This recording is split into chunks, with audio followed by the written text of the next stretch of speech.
But when I saw him come out, I was like, holy show's over. Yeah. And Sean got second. What's up, guys, and welcome. You are watching Fazi Fitness.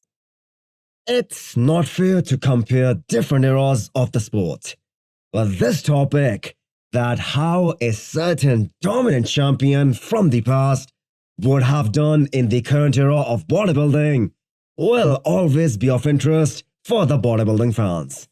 How many times have you heard that no picture or video anywhere does justice to what Dorian Yates looked like in person and on stage?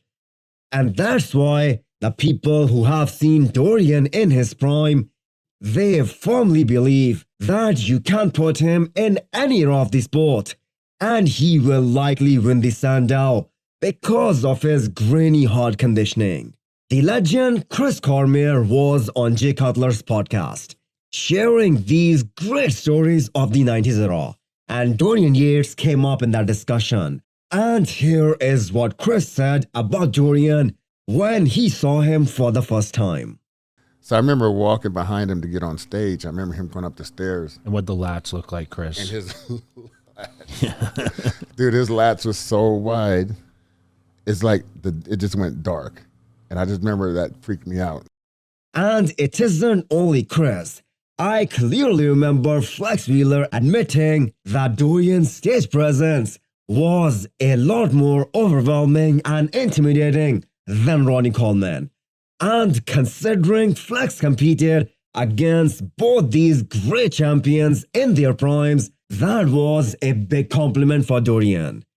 Now, Dorian has expressed pretty harsh views about the conditioning of the modern day bodybuilding.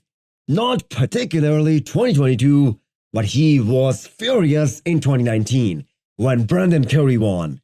And listening to these legends like Jay and Chris, it solidifies how dominant Dorian Yates was in his prime.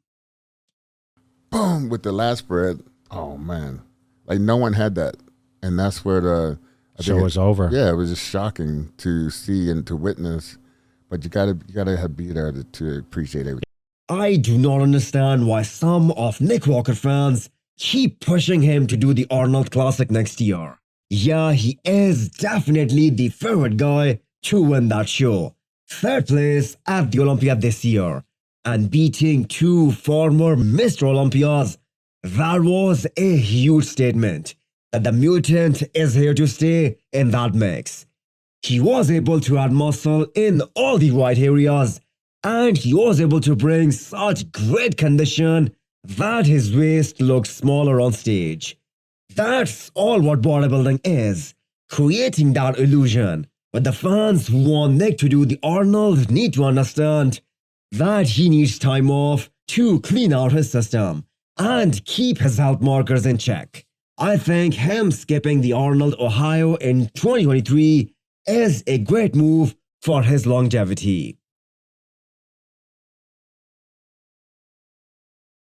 Maybe the same reason made Rafael Brandao to rethink his decision of going straight into the Arnold Classic in 10 weeks' time, because he has released another statement that his appearance in that show isn't confirmed yet, because everyone outside of that top 5 will have to qualify for 2023, so they have to pick the shows accordingly. Rafael made a lot of noise by cracking top 10 at his Olympia debut. And if he keeps on packing more size, he will be able to surpass more guys like Hunter Labrada or William Bonac, because he has the bear shape and flow.